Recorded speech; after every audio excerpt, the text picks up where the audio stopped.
Bom, hoje nós temos uma edição especial no Tricô.40 para falarmos sobre violência nas escolas.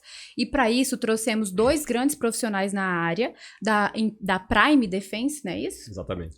Então aqui nós estamos com o Felipe Teixeira e com o Álvaro Milhomem. E eu gostaria que, primeiro, agradecer, né, vocês por estar aqui conosco, Verdade. né, pelo desafio que é falar desse tema, que não é um tema fácil, mas ele precisa ser dito. Nós precisamos cada vez mais nos ater do que está acontecendo, saber e ter conhecimento, e é esse nosso propósito aqui hoje, né.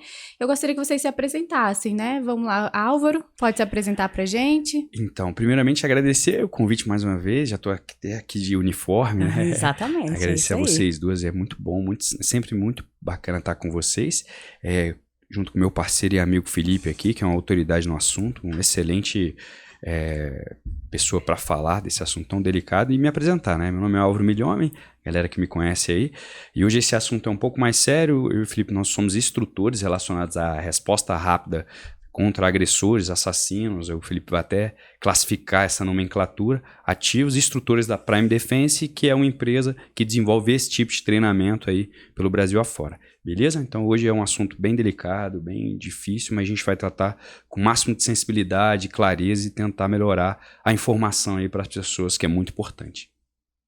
Bom dia, pessoal. Como o Álvaro falou, primeiramente agradecer vocês estarem abrindo o espaço de vocês aqui, justamente para falar de um tema tão importante e que infelizmente está acontecendo cada vez mais no país. E como vocês falaram, meu nome é Felipe e eu sou instrutor da Prime Defense. Tenho algumas certificações de cursos nesse protocolo civil, que é a forma da gente conseguir prevenir e responder esse tipo de caso de agressor ativo. E vamos aqui hoje tirar algumas dúvidas e sair um pouco do lugar comum, do senso comum, que as pessoas pensam que o atirador ativo é simplesmente um louco que sai atirando para todos os lados. É isso aí. E realmente as pessoas acham isso, né? Sim. Isso é bem importante. Bom, então vamos começar? Eu já vou começar com uma pergunta que é bastante pertinente, né? Quem é esse agressor ativo? Perfeito, Bia. Quem é o agressor ativo, né? A pergunta que nós mais recebemos nas dezenas de instruções que nós já demos no Brasil desde 2021. O agressor ativo, ele não é uma pessoa que tem um perfil definido. O que as pessoas mais querem escutar da gente é que a gente consiga falar, o agressor ativo será aquela pessoa, será A, B ou C. E a gente não tem como dizer isso. Ele não possui esse perfil definido. Mas o que nós falamos e que existe é o que os americanos chamam de pathway to violence, que é o caminho da violência. Que é como que aquele atirador, aquele agressor, ele vai ao longo de semanas, meses, anos planejar um ataque e como que a gente pode aí sim identificar esse ataque para conseguir prevenir primeiro de tudo e caso aconteça a gente vai responder para nos protegermos até que a polícia chegue. Eu fiz uma live esses dias com algumas psicólogas, né? E a dúvida mesmo delas era se realmente existia esse perfil já pronto da pessoa, né? Não existe, pelo que eu entendi, mas existem formas de identificarmos se isso está acontecendo na escola, então? Exatamente, Bia. Essas formas, né, que a gente explica com bastante detalhe no curso que a Prime Defense ministra para colégios, são situações de violência que aquela criança vem sofrendo, muitas vezes desde a pequena infância, tá? Violência dos mais diversos tipos que a gente já conhece, violência física, violência moral, violência sexual, e junto com o bullying, que a gente tem hoje em dia uma lei, né, que trata do bullying que as pessoas desconhecem, que descreve exatamente, não é uma lei incriminadora, mas é uma lei que descreve o que é a atividade do bullying. Sim. Então isso ao longo de tempo, junto com um gatilho, que pode ser dos mais variados possíveis, pode ser que aquela pessoa comece o planejamento de cometer um ataque de um agressor ativo. Tá, você falou uma palavra assim que eu queria até esclarecimento, e aqui eu já vou deixar claro que eu vou perguntar como leiga, porque não é uma matéria que eu domino. Fico muito feliz de ter profissionais que estudam, né, sobre isso, e a intenção é que eu também aprenda aqui nesse podcast, né? Você falou caminho da violência. Isso. Existe um protocolo, ou qual é esse caminho da violência? Então, caminho da violência a gente poderia trazer para o Brasil, tá? Fazer uma um paralelo com o nosso iter criminis, que nós conhecemos do direito penal, né? A cogitação, a preparação até chegar a um ataque. Só que esse caminho da violência do agressor ativo, que existem estudos, né? Eu tenho um livro muito bacana que ele descreve cada etapa, ele é muito mais longo, ele tem muito mais etapas, e nesse momento eles mostram como que a gente consegue, através, mais uma vez eu uso aqui terminologias muitas vezes americanas, porque é realmente a doutrina que a gente tem hoje e que mais traz esclarecimento pra gente. Os americanos chamam de red flags, né, que são as bandeiras vermelhas. Então, ao longo dessa preparação, tá, eles vão soltando essas red flags e é onde a gente consegue, isso a gente explica com bastante detalhe no curso, como que a gente consegue sim identificar. E esse curso que a gente ministra é muito interessante porque eu não chego e fico falando só a respeito disso e jogando a matéria. Tudo vai sendo demonstrado com casos reais, dados estatísticos e dados científicos, de publicações científicas que demonstram tudo isso que acontece de fato na prática. Perfeito. E só um ponto a respeito dessas red flags, né? São as bandeiras vermelhas, esses alertas aí. Eu até publiquei um texto no meu Instagram, no meu perfil, a respeito disso. E esse é um ponto muito importante que nós focamos no treinamento a respeito da prevenção. Não só por parte da escola, da escola ter essa conscientização, mas toda a sociedade, né?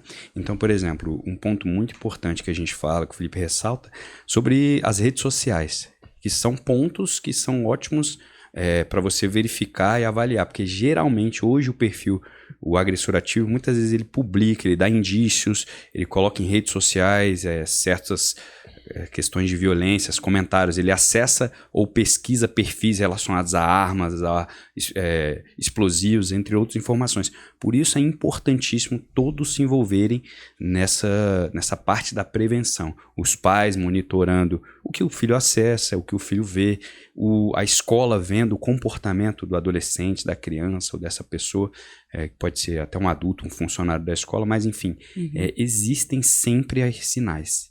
E todo mundo tem que estar atento a isso. A sociedade tem que estar atenta a esse aspecto. E é isso que, de fato, é mais eficiente para evitar essas mortes. Não é isso, Felipe? Exatamente. E, além disso, as mídias sociais, de fato, são, hoje em dia, um fator de conhecimento muito grande. Mas isso aqui que a gente tem na mão, pessoal, isso aqui a gente acessa a Deep Web, né? A Dark Web, Deep Web, que muitas pessoas não conhecem ainda.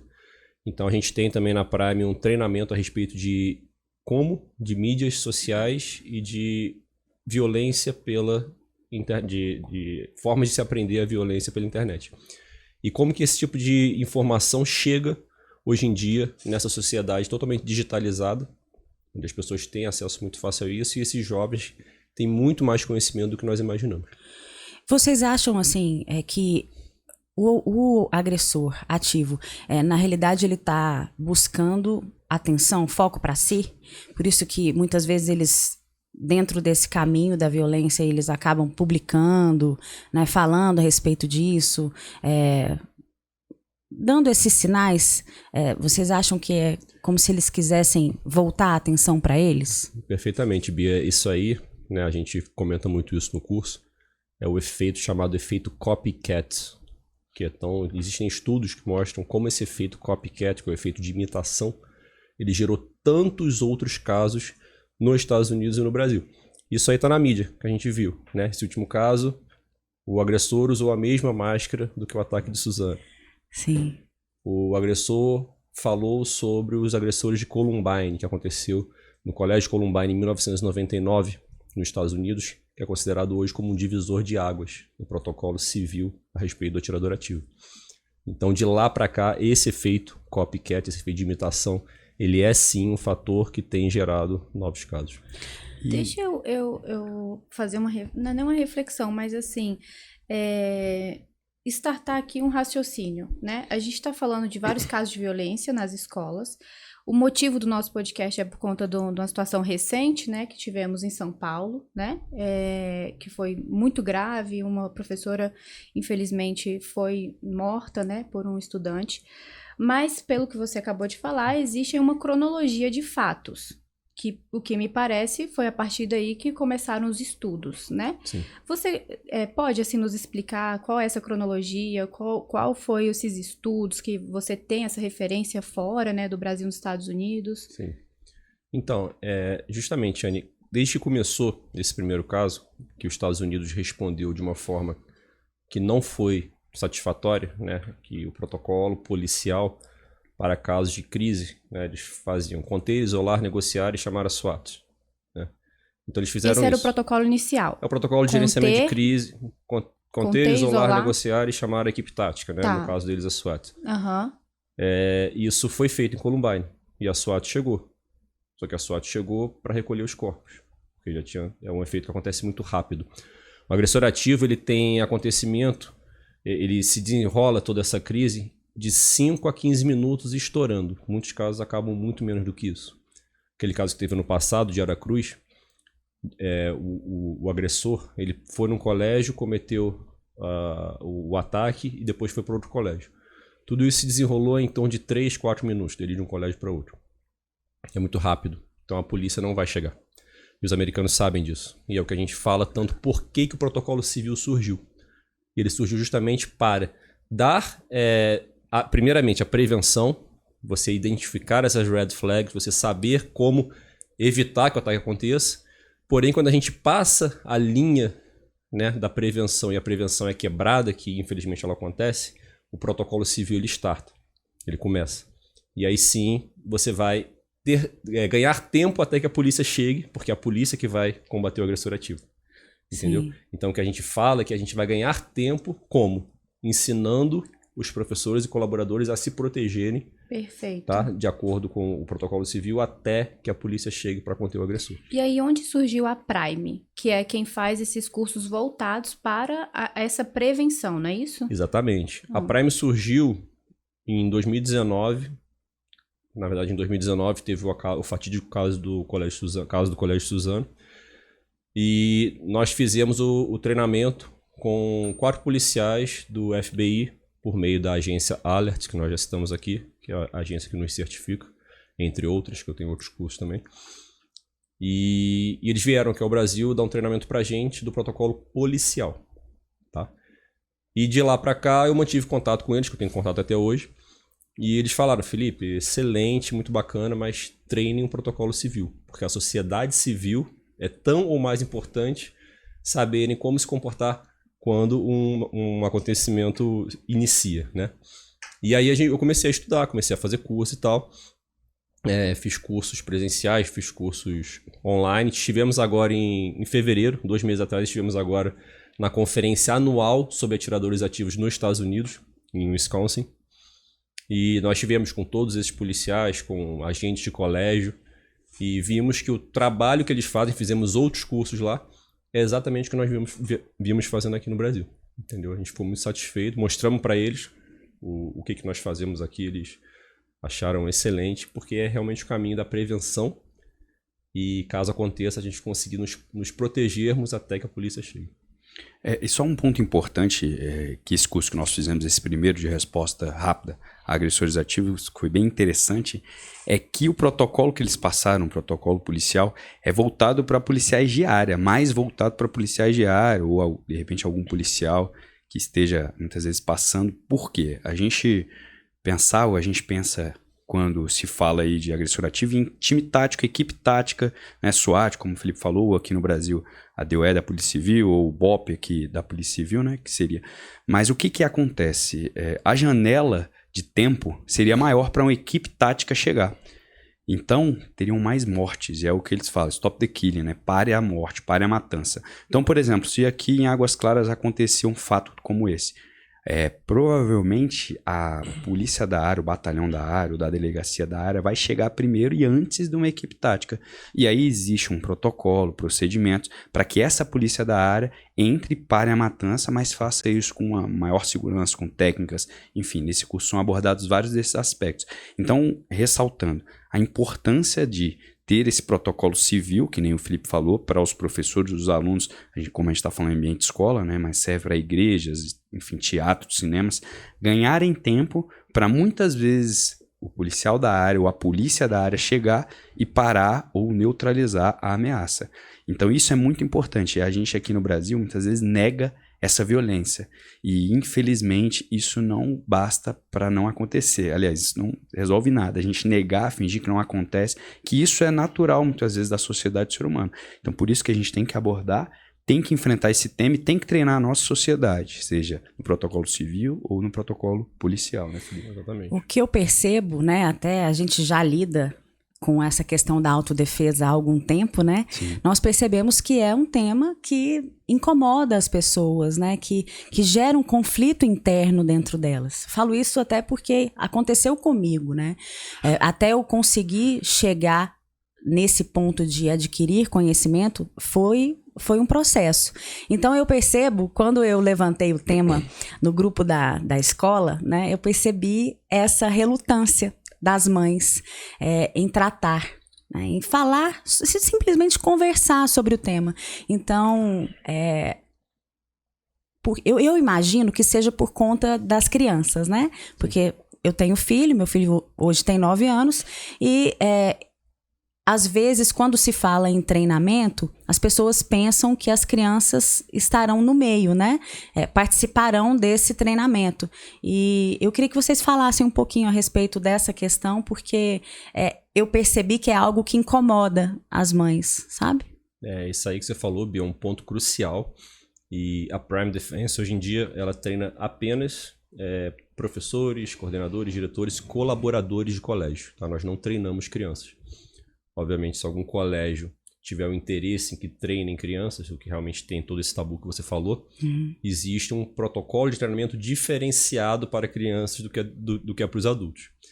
Agora, por que isso? Lá fora é polêmico treinar crianças, tá? Ninguém questiona lá fora você treinar adultos e funcionários, tá? Eles têm protocolos nos Estados Unidos de treinamento para incêndio, né, evacuação em caso de incêndio, terremoto, maremoto, tornado e atirador ativo, que eles chamam de active shooter, e nós traduzimos como agressores ativos por conta da agressão poder ser com faca, como é a maioria dos casos aqui no Brasil. Então, nós treinamos professores e colaboradores do colégio por conta disso, tá? E o que você falou, o que o Álvaro comentou aqui a respeito da negação da violência, tá? A gente explica isso também.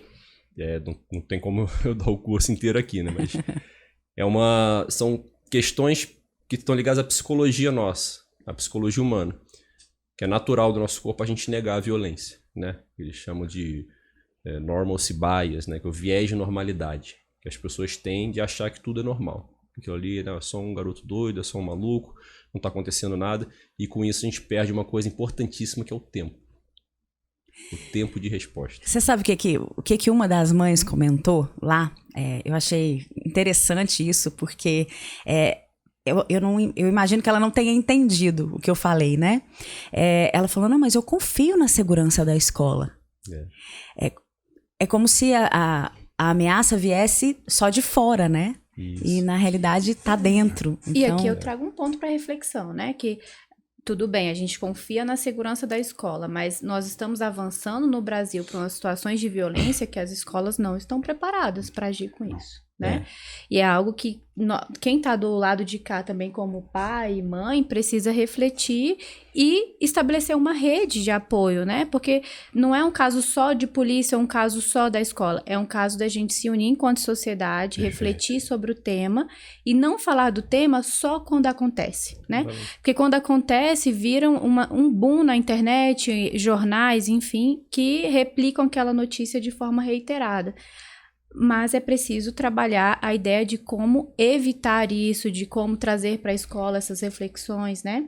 E, assim, só um ponto importante que você falou, que as escolas, as pessoas, a nossa sociedade não está pronta nem preparada ainda, além dessa questão da negação, mas existem vários aspectos, inclusive que a Prime Defense trabalha. Por exemplo, esse é um dos aspectos da prevenção aí em relação ao comportamento das pessoas, dos jovens, dos adolescentes, mas existe também um aspecto de segurança orgânica nas escolas, estrutural, ou seja, inclusive A gente faz um relatório, né, Felipe, em todas as escolas que a gente vai a respeito do que pode ser feito para melhorar a segurança orgânica.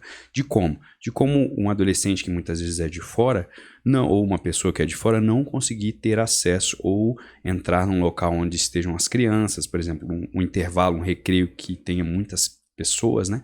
Como vai minimizar e melhorar? Perfeito. Ou seja, rotas de se ele entrar por aqui, por onde os professores e as crianças podem fugir e vários outros aspectos de identificação que pode melhorar essa segurança e evitar que essas pessoas tenham acesso ao colégio e evite essas mortes. Então, além desses aspectos de prevenção, de passar o protocolo civil, né, que a gente vai falar daqui a pouco, tem essa questão também de preparar a estrutura do colégio para evitar que essas pessoas acessem ao colégio e tornar o colégio um pouco mais seguro, né? Sim, nesse contexto de como a gente às vezes não quer enxergar a realidade, eu queria assim que você trouxesse como no Brasil a gente está avançando nesses casos de violência, né? Porque eu acho que a gente ainda não trabalhou isso aqui. As estatísticas, eu não sei se você pode trazer isso pra gente. Sim. O que já avançou no Brasil desde o primeiro caso? Tá. Primeiramente, só para contextualizar isso que o Álvaro e a Bia falaram, essa análise que nós fazemos, que isso faz parte desse projeto do treinamento, a gente chama de prevenção do crime pelo ajuste ambiental. Nós andamos por todo o colégio, estudamos a logística de funcionamento e montamos esse relatório apontando pontos fracos, fragilidades, tá? Por exemplo, tá um exemplo aqui hipotético, uma porta de vidro numa sala. Né? Uma porta de vidro numa sala, ela nunca vai ser uma sala segura, você nunca vai conseguir fazer um bloqueio de uma sala, como já se mostrou como a melhor opção para você evitar que o ataque chegue até você, é você fazer um lockdown, que não é o lockdown da pandemia, né? As pessoas já estão assustadas com esse nome, né? Mas é o lockdown, você trancar, você evitar que o agressor acesse você. Então você não faz isso com uma porta de vidro.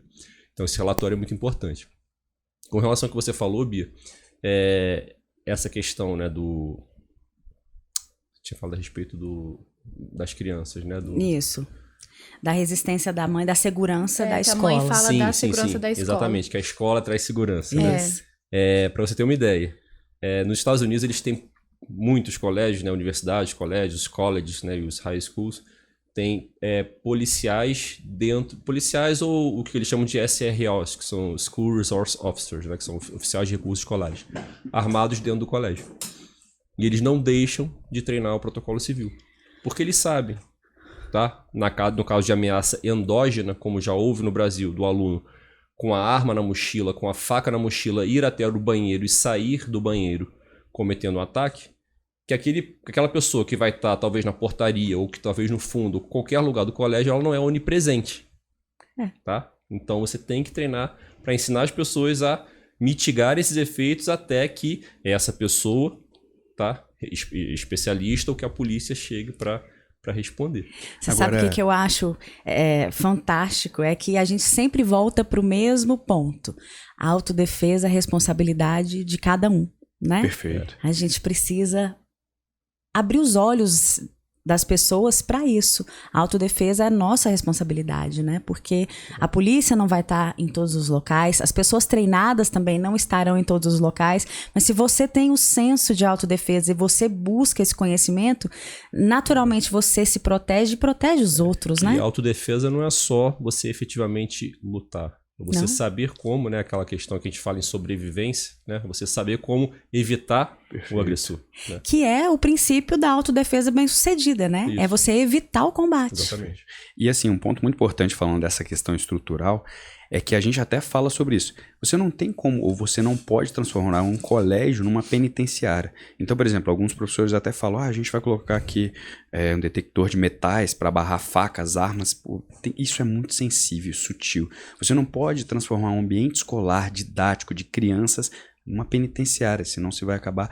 Mas você tem formas de melhorar isso, né? Uhum. Então, isso que a gente bate e fala e faz esse relatório, né, Felipe?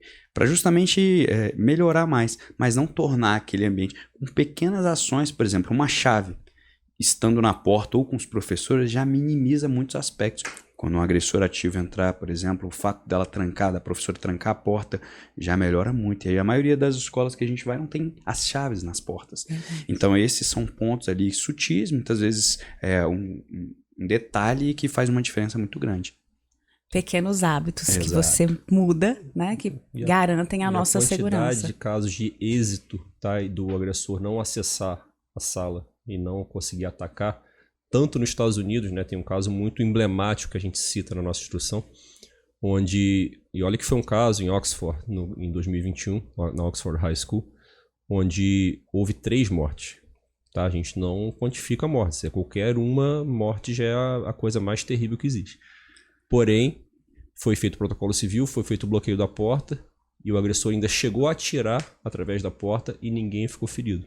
Se não tivesse sido feito, ao invés de 3 mortes, talvez fossem 10, 15, 20.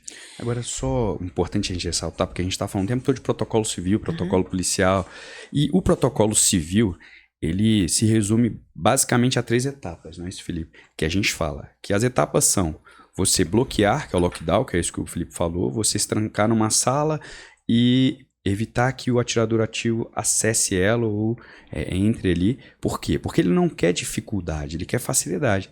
Então, se ele vê qualquer dificuldade ali, ele já vai partir para outra sala, vai continuar para achar pessoas que estão mais vulneráveis.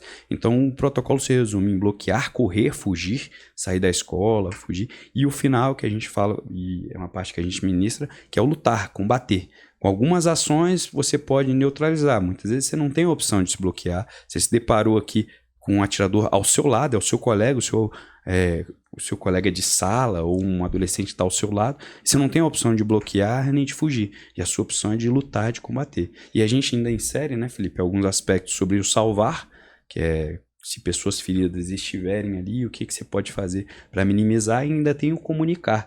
Porque se você fugiu da escola e saiu e conseguiu se livrar ou se bloquear, você tem a obrigação de ligar para a polícia e para o bombeiro. E esse é um ponto muito importante, porque outras pessoas ficaram para trás e podem morrer. Não é, Felipe? Exatamente. E para isso é muito importante as pessoas também conhecerem o que é o agressor ativo, que a gente já falou aqui. O agressor ativo, quando ele decide tomar aquela decisão por meio desse caminho para a violência, né, a gente faz essa diferenciação do crime patrimonial, para as pessoas não terem dúvida nenhuma, tá, de que não é uma pessoa que entrou para roubar um celular, uma bolsa, uma carteira, não é a pessoa que está fazendo uma outra de refém, onde a vítima ali ela é uma moeda de troca, tá? Então ela quer justamente negociar alguma coisa. O atirador ativo não, ele já tomou a decisão de entrar num lugar e matar pessoas aleatoriamente.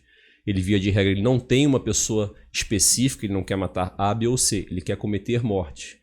Cometer a matança, como é o caso do copycat, que eles querem muitas vezes superar os atiradores de Columbine, como foi esse caso, ele queria superar o caso de Suzano, né? Então ele quer matar pessoas aleatoriamente, e aí nesse ponto a gente fala, não adianta a pessoa simplesmente se render, né? Pedir clemência pela vida, porque isso não vai funcionar. Tá? A gente viu nesses casos agora esse vídeo, né? Esse vídeo terrível que mostrava a professora sendo esfaqueada e ela, né, pedindo para, e o agressor não parava. E o que parou esse agressor? Sim. Eu achei muito importante isso que vocês falaram da empresa, né, do curso da Prime, que vocês analisam a situação da escola, a questão orgânica ali, o que eles podem melhorar, né? Nesse contexto, eu queria perguntar as 3 dicas, assim, ou 5 dicas aí principais que vocês dariam hoje para as escolas. Essa da chave da porta é um detalhe que realmente não se reflete, né? Mas que é importante trazer aqui à mesa, né? A discussão. Quais outras vocês trariam, assim, para que as escolas pudessem Então, Anny, tudo implementar? isso vai variar muito de acordo com cada colégio, né? Por exemplo, o protocolo civil e o treinamento, sem dúvida, né, para professores e colaboradores, para que eles sejam os direcionadores em caso de um ataque. Tá? E aí um outro conceito que a gente traz, que é muito interessante, que está ligado também à psicologia, é a questão de prova social. Né? Os americanos chamam de social proof. Como que as pessoas têm a tendência de, diante de um cenário desconhecido, né, tomarem atitudes erradas, tipo, só olhando para o lado. Eu olhei para o lado, vi o meu colega correndo, eu vou correr junto com ele. Uhum. Eu olhei para o lado, vi o meu colega deitando debaixo de uma mesa, eu vou fazer a mesma atitude dele. E como que o treinamento de como você saber o que agir, como você saber agir, é importante que uma única pessoa treinada, tomando a atitude correta, ela vai direcionar todas as outras a tomarem atitudes corretas. Mas respondendo a sua pergunta, eu não teria como te falar além da chave, né, outras específicas, porque isso vai variar muito de acordo com o local. Mas, por exemplo, ter um APH, que é um atendimento pré-hospitalar, que antigamente a gente tinha aquela obrigatoriedade de ter os primeiros socorros, né? Hoje, depois que eu fiz o curso de APH, Legal, eu já vejo que, na verdade, a gente tem que ter isso em todos os locais, né? Perfeito. Então, assim, a chave na porta é algo que me chamou a atenção, a questão da porta de vidro, que me parece é outro detalhe a se prestar atenção. Eu digo... Ter alguém instruído aí para atendimento pré-hospitalar pode salvar vidas, né? Assim, eu particularmente o que eu vejo mais nessas partes estruturais, que a gente vê bastante, essa chave da porta é um ponto muito importante. Outra figura que na nossa concepção, pelo que a gente vê, é essencial nisso, é o monitor, que na minha época chamava de bedé ou uma coisa assim. O que acontece? Essa figura, é óbvio que não tem em todas as escolas, né? Mas tem muitas escolas aí, e principalmente as escolas particulares aí, porque essa pessoa, ou que está na portaria, ou que é o monitor, ou que é o bedel, ele muitas vezes conhece os alunos pelos nomes, conhece até os pais, quem vai buscar, então ele está muito atento a cada comportamento, quem entra, quem sai, e muitas vezes eles conhecem ali o comportamento de alguns alunos no intervalo, e aí, então, essa figura da chave, essa figura do monitor, do bedel que está de olho ali. E uma coisa que a gente vê é a estrutura das salas, né? O que o Felipe bem falou. O tipo de porta que se coloca, se for uma porta frágil ou de vidro, não se favorece um bloqueio, um lockdown. Se você colocar uma sala e ela tiver uma janelona na lateral, como é que as pessoas vão se bloquear ali? Então pensar numa sala não como uma cadeia ali, uma prisão, mas pensar também que podem ter as janelas, mas muitas vezes elas podem ser mais altas, porque as pessoas conseguem se proteger atrás de uma parede. As portas, uma porta mais forte, que evite que um simples chute você acesse ela, ou um tiro ela quebre. Então, alguns aspectos aí até melhoram aí a estrutura, né? Essa análise orgânica que a gente faz, análise de risco, ela é individualizada para cada local. Por exemplo, um colégio que seja plano, né, ou que tenha no máximo 2 andares, é diferente de colégios verticais, como a gente vê muito hoje em dia. Sim, hoje em dia tem bastante, né? Então tudo isso vai variar totalmente a forma como a gente vai responder. Importante destacar que é uma análise, então, da Prime especializada ali, individualizada, com muito cuidado e cautela diante do colégio em si, né? Agora, o torniquete, da estrutura. sem dúvida, né? Isso faz parte do treinamento. O Álvaro é especialista nessa parte de torniquete, de atendimento pré-hospitalar. Ele que é o responsável dessa pasta na Prime, realmente. E isso é ponto pacífico, né? O kit de primeiros socorros hoje em dia inclui o torniquete. Justamente. Com certeza. Né? Eu até deixo para ele falar, para desmistificar o torniquete, que a gente já sabe exatamente quais são as perguntas que vão surgir. A gente já deu instrução em mais de 30 colégios ao longo do Brasil, em vários estados. E são sempre as mesmas perguntas a respeito dos pontos, né? E esse ponto é muito importante, muito bacana de você falar isso, Anny, porque além desse aspecto da prevenção, que é o antes do acontecimento, além da gente ter que atuar no durante, que é o bloquear, correr e lutar, a gente tem que lembrar do depois, porque muitas vezes não dá para esperar o quê? A polícia ou o bombeiro chegar para começar a atuar. Existem sangramentos que em 5 minutos, se a pessoa estiver sangrando, ela morre. Então, às vezes, não dá para o bombeiro, para o SAMU esperar, você tem que começar a atuar para estancar esse sangramento. Uma pessoa tomou um tiro, uma facada, e a gente fala muito e aborda muito esses aspectos do torniquete. E o torniquete ele é muito passado nas escolas, nesses treinamentos, né, Felipe? Lá nos Estados Unidos, inclusive, tem escolas que ministram isso com os alunos. Tem alunos que carregam e portam certos torniquetes. Apesar dessa divergência, em alguns estados existe isso, né? E aí o que acontece? A gente costuma falar, e fala para eles terem pelo menos 1, 2 ou alguns torniquetes na escola com o kit de atendimento pré-hospitalar e que esteja de fácil acesso. Porque às vezes a gente vai numa escola, o kit está lá na sala do diretor, trancado no armário, e a sala dele fica trancada.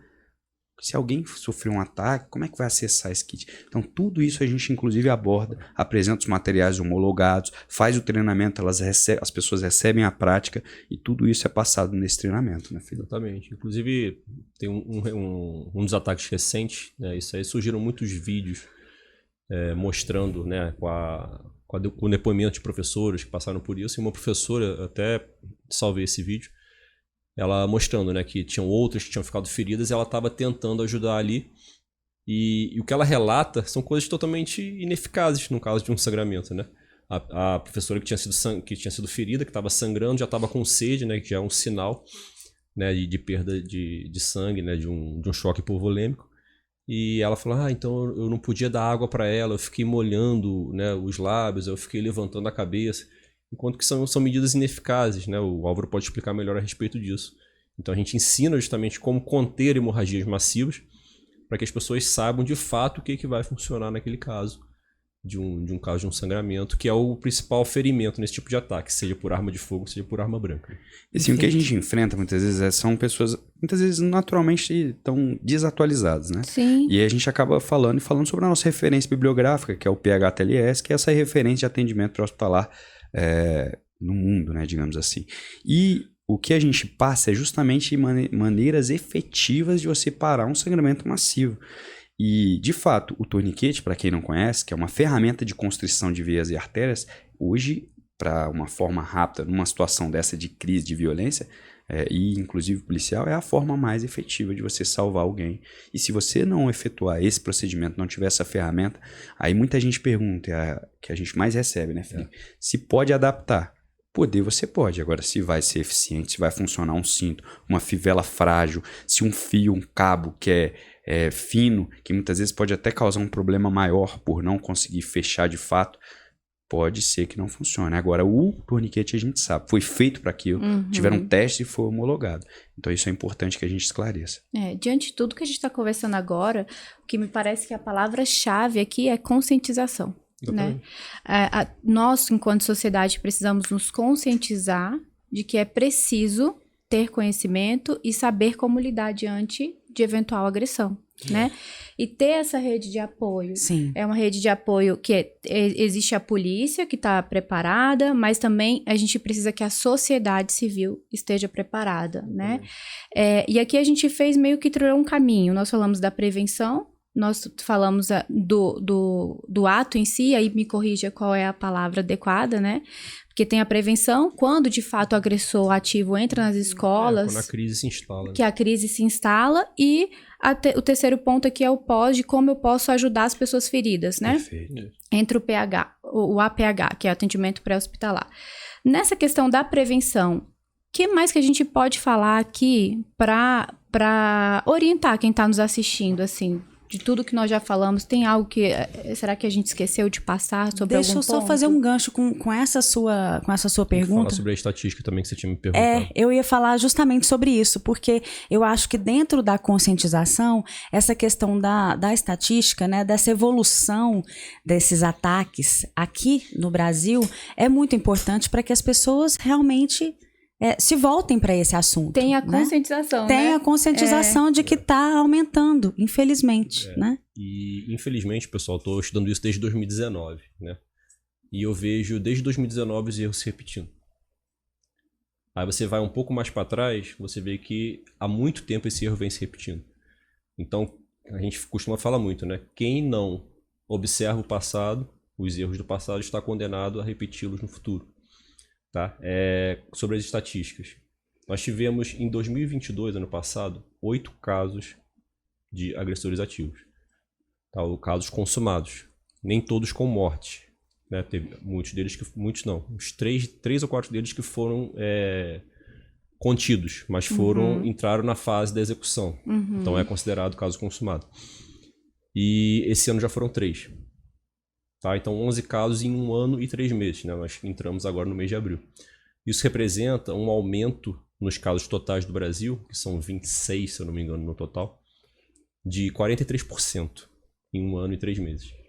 Se você voltar um pouco para trás, de 2017 para cá, nos 6 últimos anos, os casos aumentaram 84% nos últimos 6 anos. E o que nós estamos fazendo para reverter isso. Exatamente. Né? Agora está em voga porque, né, esse efeito que aconteceu depois do primeiro caso e que foram surgindo, né, o efeito copycat que está descrito na literatura, tá? Ele está acontecendo.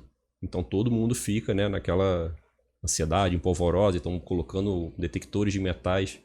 Você pensa na logística de você colocar para dentro 500 alunos com detector de metal. Eu estava pensando nisso. Você coloca é a mesma coisa que você... Se você fizer um funil, né? Eu acho que é até melhor para o agressor, né? Você não vai ter uma saída adequada ali. Toda aglomeração que vai juntar. Então, assim, não vou ficar aqui até porque depois acontece e vou ver que, né? E, pessoal, um ponto muito importante que o Felipe está falando, a gente conversou bastante, eu e o Felipe, a gente conversa muito, debate muito, são a respeito dessas divulgações e publicações em redes sociais ou na mídia. Isso é um ponto muito complicado. Isso está na fase da prevenção. Também. Total. Tá. Perfeito. O que acontece? Porque não é assim, não é só na prevenção, mas é mais. Porque existem, inclusive, atiradores ou agressores que fazem uma live durante a situação. Então, por exemplo, até durante tem essa questão do envolvimento com as redes sociais, da publicidade, da busca por aceitação. Sim. Que você falou, que é isso, ou então não a aceitação, que alguém veja e note. Que a gente vê que são muitas vezes adolescentes, crianças que estão em depressão, que querem ser notadas, vistas, e muitas vezes cometem essa ação. Mas um ponto muito importante, a gente tem rede social, a gente sabe.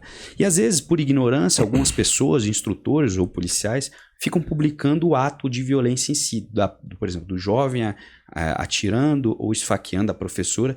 Isso não traz, no contexto de agressores ativos ou de prevenção ou de se evitar, muito pelo contrário, faz prejudicar, e muitas vezes um adolescente que está ali em depressão, está confuso, está naquela fase ali, ele pode ver isso como um incentivo e olhar essa pessoa como um herói, como acontece. Então, o que a gente está evitando, o que a gente fala e defende? Você tem que publicar os heróis de fato, que são os policiais, aquela professora que deu um mata-leão no aluno e evitou mais mortes. Sim. É isso, para que ele veja que eles vão ser parados, que existem pessoas preparadas e que alguém vai deter eles. Sim. É isso que eles precisam ver, as pessoas podem ver, e isso que tem que ser publicado. São os heróis, e não o agressor de fato, porque ele não é um herói. E isso a gente precisa porque isso está sendo banalizado. A publicação e sendo enaltecido o agressor, não é isso? Precisamos a responsabilidade, né, da mídia dentro dessas situações é muito importante, né? Essa responsabilidade, esse senso de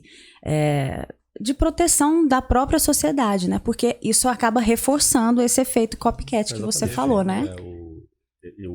A Alert, né, essa agência que nós fizemos treinamento, ela tem um projeto chamado Don't Name Them, né? Não os nomeie, tá? Não dê notoriedade a eles.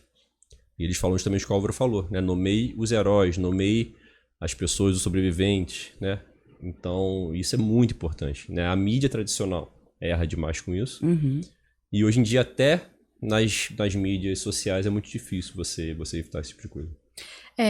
Nessa ótica que eu acho que nós aqui como pais, mães e que tem irmãos, enfim, que tem de alguma forma parente nas escolas, ou que frequenta cinemas, porque isso não está só restrito às escolas, né? Em qualquer ambiente público, coletivo, né?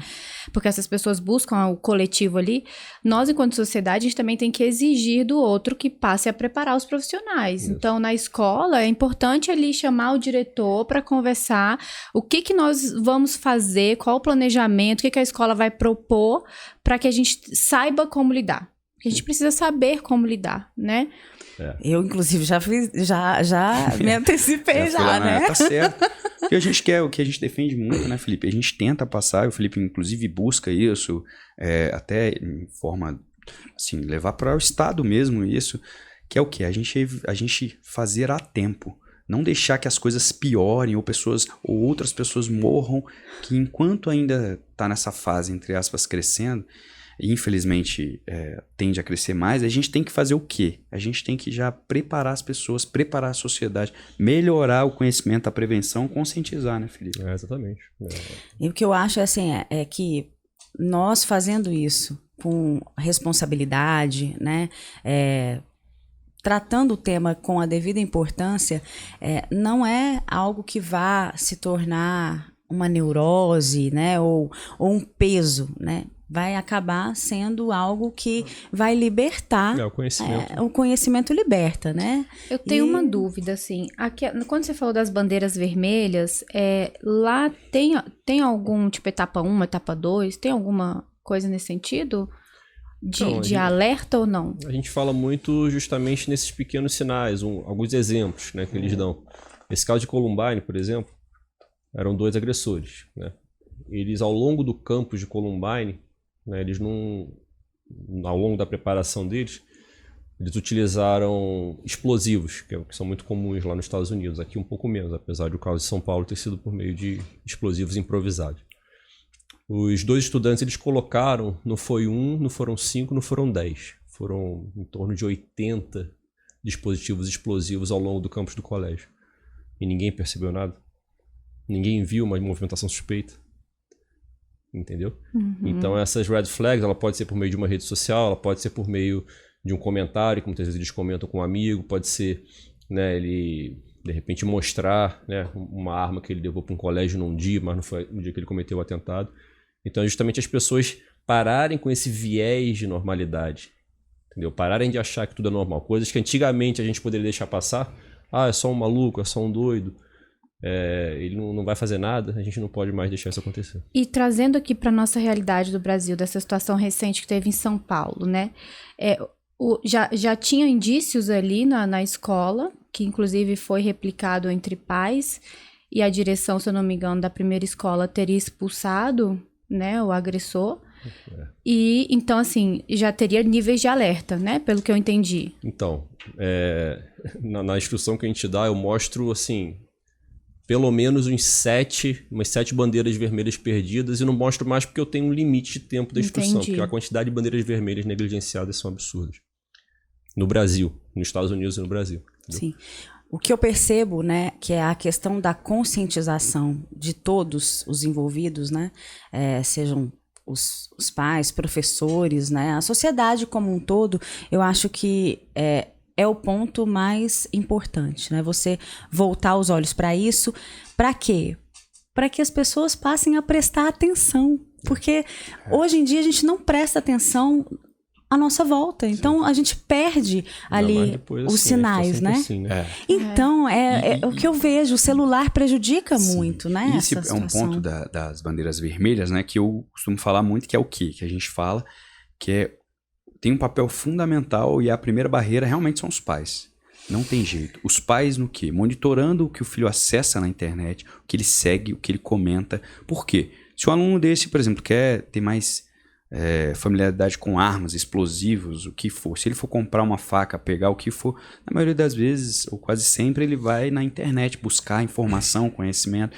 Então, se o pai tiver o mínimo ali de contato e acesso a monitorar o que o filho de fato vê e acessa, já é uma primeira barreira. Agora, a gente muitas vezes se depara, e a gente sabe que a realidade é muitas vezes difícil, às vezes os pais não dão atenção, ou até incentivam esse comportamento, né, Felipe? E aí eles acabam negligenciando essa parte. Aí a atenção das autoridades escolares, os monitores, os professores, e aqui eu me os diretores. coloco no lugar do professor. Então, imagina, eu consegui perceber que aquele menino tava, aquela adolescente, seja homem ou mulher, mas tá com indícios ali de muita raiva, agressividade na escola, falando eventualmente, né, em bater, matar ali colegas. E a minha reação é levar para o diretor. E aqui eu estou colocando uma situação hipotética. Sim. E o colégio decide expulsar. Porque às vezes de uma forma leiga, acha que a melhor solução é retirá-lo daquele ambiente escolar. Sim. E eu queria saber, assim, do profissional, do que você já estudou, essa é a melhor medida mesmo a se tomar? É expulsar ou não? O que traria ali de reflexão nesse caso? Depois de já ter identificado os alertas, né? É interessante você perguntar isso, que há pouco tempo, pouquíssimo, aliás, um conhecido meu, né, fez contato comigo. Tá acontecendo essa situação no colégio e já colocamos um segurança no colégio lá para ficar monitorando.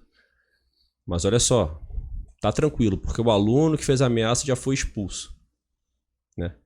Eu, como especialista, se ele tivesse me falado antes, tá? Eu que já li, já estudei, né? Existem casos, relatos na literatura, de que a expulsão, às vezes, é o gatilho que está faltando para que ele vá cometer o ataque ali, entendeu? E que eles não estarem efetivamente estudando naquele colégio vai ser um impeditivo, porque a agressão ela pode ser endógena, né? O aluno que já está dentro do colégio, que está no banheiro e começa o ataque dentro de uma sala, dentro de um banheiro, como pode ser um ataque exógeno, né? O agressor que está do lado de fora e acessa o colégio, como foram inúmeros casos aqui no Brasil, e comete o ataque. Então a expulsão, aí a pessoa fala, não, então ele já foi expulso, como se tivesse resolvido, enquanto que ali talvez tenha se criado o problema. Não que a expulsão nunca vai ser o caso, mas deve ser estudado. Uma coisa interessante que você falou é o que deve ser feito quando um professor identifica. Isso é uma pergunta também recorrente nas instruções da Prime. E a gente fala, né, existe um sistema de comando de incidente que a gente passa para eles, né, como deve ser. E isso é muito uma decisão administrativa da logística do colégio, né? Mas é importante eles terem esse comando de incidentes para que as pessoas saibam para quem notificar, como notificar, e chegue até a um conselho tutelar, chegue até uma polícia civil, que é a polícia que investiga os crimes, entendeu? Então existe isso e é importante que eles conheçam. E aí, esse ponto aí de como, quando identificar do que vai fazer, é um ponto que muitas vezes é relativo e vai depender de caso para caso. Então, depois que eu publiquei alguns textos relacionados ao tema, muita gente me mandou mensagem, mães, inclusive, assustadas. Então, muitas vezes o caso a mãe, por exemplo, uma das que me mandou mensagem, não queria se expor ou expor a filha, mas tinha uma situação ali perigosa, tudo. Às vezes é fazer uma denúncia anônima para que a polícia investigue e veja, para que essa mãe ou a filha não se exponha naquela situação. A gente recebe muitas denúncias. Nesses casos, né? Isso, é muito importante que a população saiba que existe esse recurso, Boa. né? De não expor ali quem está envolvido, existe a denúncia e ela é absolutamente segura. E né? qual é o número mesmo, Bia? 197. Você... Tem o telefone, 197, a gente tem o WhatsApp, tem também a internet, né? Pode entrar no site da Polícia Civil e fazer ali as denúncias anônimas. Tem o e-mail também. Então, existem vários canais que a pessoa pode comunicar isso, né? Eu acho que eu imagino que deva ter até no protocolo, né? Essa questão da comunicação, né? A importância de você fazer a comunicação e de uma forma clara, né? E como de uma fazer forma na hora objetiva, de fazer. Exato. Agora, o ponto muito importante, aí tudo bem, feito isso, feita essa identificação, como vai lidar com isso? Então, a gente precisa de profissionais preparados. Será que a psicóloga, ou o psicólogo, ou os professores, ou a diretora da escola estão preparados para lidar com isso? Então, isso também, é capacitar os profissionais. Como aquela psicóloga, aquele psicólogo vão lidar com isso, como a assistência social, como os profissionais que são envolvidos ou podem ser envolvidos vão lidar com esses aspectos. Isso aí entra o protocolo civil que vocês ministram ou não? Então, essa parte da preparação dos profissionais de psicologia não está nesse nosso treinamento da Prime. Entendeu? Mas existe, sem dúvida. Mas existe essa importância, né? Dentro dessa rede de prevenção, de acolhimento da demanda, né? Sim. E o protocolo civil em si? Qual é o protocolo, assim, que eu queria entender, assim... eu sou meio dogmática, tá? Tipo, se tem etapas, se não tem etapas. Como que é esse protocolo civil? As etapas, como a gente comentou aqui, elas começam principalmente, primariamente na prevenção. Nas red flags, né? Nos sinais perdidos, todo esse caminho para a violência, toda essa forma de você se portar, né? Num ambiente escolar e num ambiente também, que uma coisa que é importante falar, é que aqui no Brasil, realmente, de fato, o maior caso são em colégios. Apesar de nós termos tido em 99 o caso no cinema no Morumbi, né, que foi um ataque de agressor ativo, né, do estudante de medicina. Nós tivemos um caso a uma igreja também, se eu não me engano, em Campinas. Mas a maioria são colégios. Nos Estados Unidos, a maioria dos casos são em escritórios, né, nos business offices, que eles chamam. Então, depois vem locais abertos para depois vir em colégio. Só que o colégio chama mais atenção porque tem o apelo, né, da criança que acaba morrendo, enfim. Mas é importante a gente falar sobre isso, por quê? Porque essa pessoa que está sofrendo essa agressão física, moral, mental, sexual, que vai se desencadear e vai ser um agressor ativo, e que hoje em dia no Brasil está no colégio, tá? Daqui a 5, 10 anos pode estar indo aqui no Brasil para outros locais também. Como que é importante a gente falar sobre esse tema.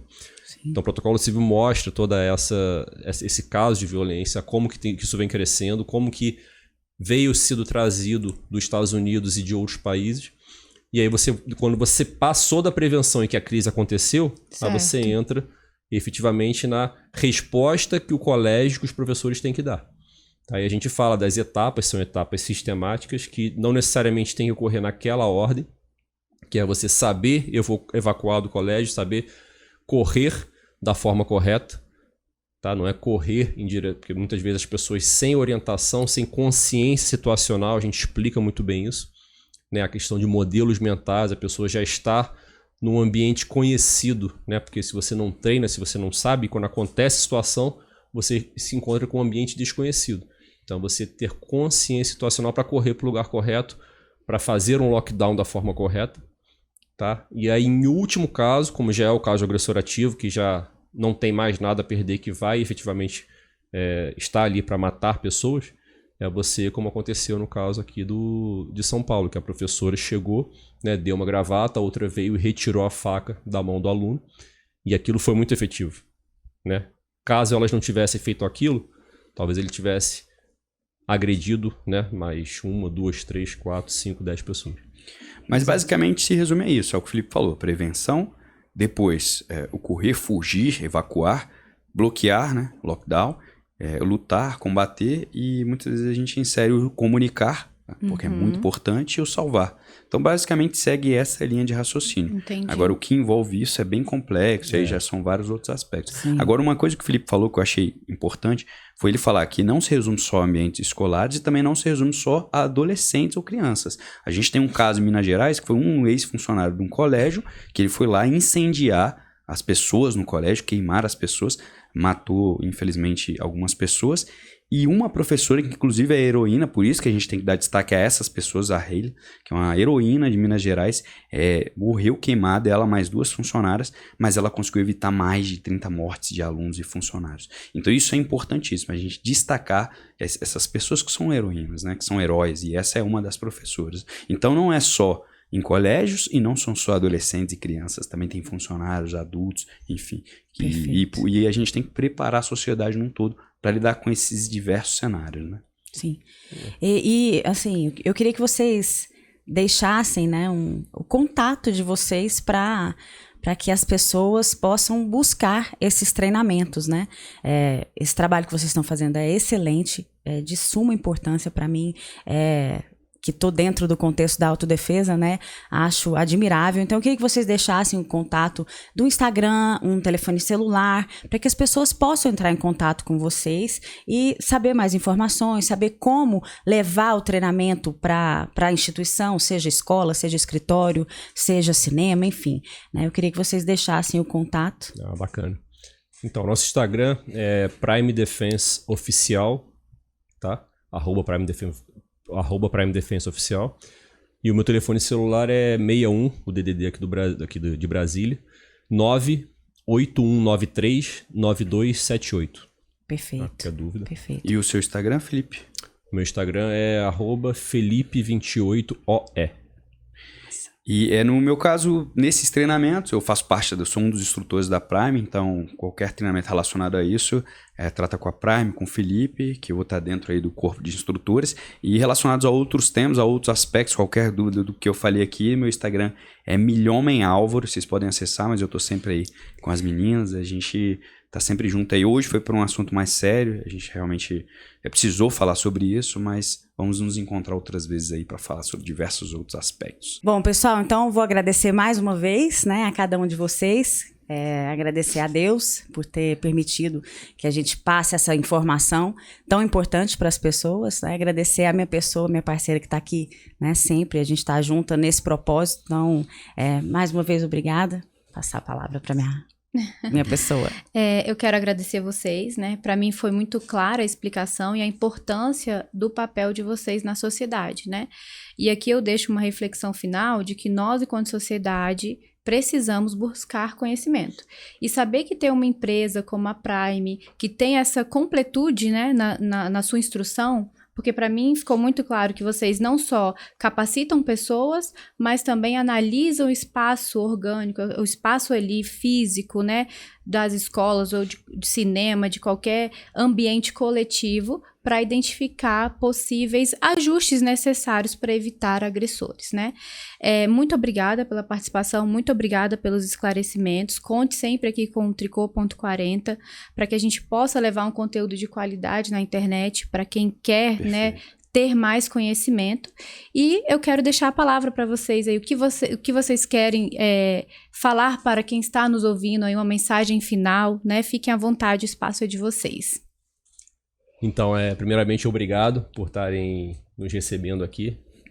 Como você falou, Anne, o conhecimento, né, ele é muito importante para que a gente saia desse lugar comum, né, de ficar repetindo coisas simples, né, como se fosse uma situação muito simples. Quer dizer, obviamente não é uma situação muito simples, mas que a gente saiba tomar as decisões corretas para lidar com essa situação e às vezes não tome até decisões erradas, que às vezes é pior do que você não fazer nada. Então, primeiramente, agradecer a isso e falar que realmente a Prime está à disposição, podem fazer contato com qualquer um de nós, que estaremos aí tirando dúvidas e qualquer outro tipo de informação a respeito desse tema agressor ativo em ambiente escolar e em outros tipos de ambiente. Nós estamos à disposição para ajudar no que for possível.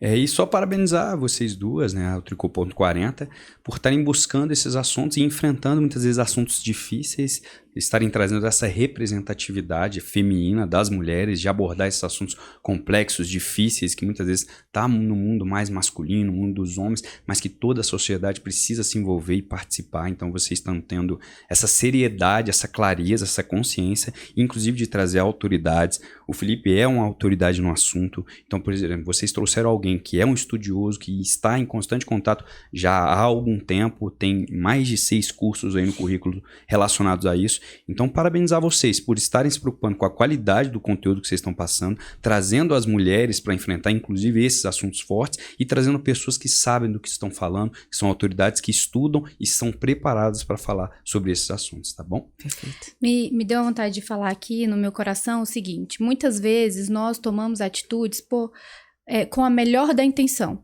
né? Com a melhor da intenção, a gente tenta ali empurrar o agressor, porque a gente não tem conhecimento. Então, eu quero pedir mesmo que as escolas, aí, os cinemas, os ambientes coletivos, com a melhor da intenção, capacite seus profissionais, né? E aqui nós vamos deixar marcado no nosso post, vamos também mencionar que o profissional de excelência, valorizar um profissional de excelência que está à disposição para capacitar. Nós precisamos cada vez mais capacitar a nossa sociedade civil, né? E eu peço mesmo, assim, encarecidamente, que a gente volte o olhar com toda a bondade que nós temos de agir, que eu sei que as pessoas não agem de determinada forma equivocada, porque querem, mas sim porque têm a boa intenção, e que essa mesma boa intenção reverta para a capacitação. Né? Excelente. E aí nós vamos marcar a Prime Defense aqui na nossa publicação, junto com o Tricô.40, porque a nossa intenção é que a gente contribua nessa rede, né, de sociedade civil. Excelente. Obrigada, gente. Muito obrigada. Muito obrigada. Até o próximo episódio aí.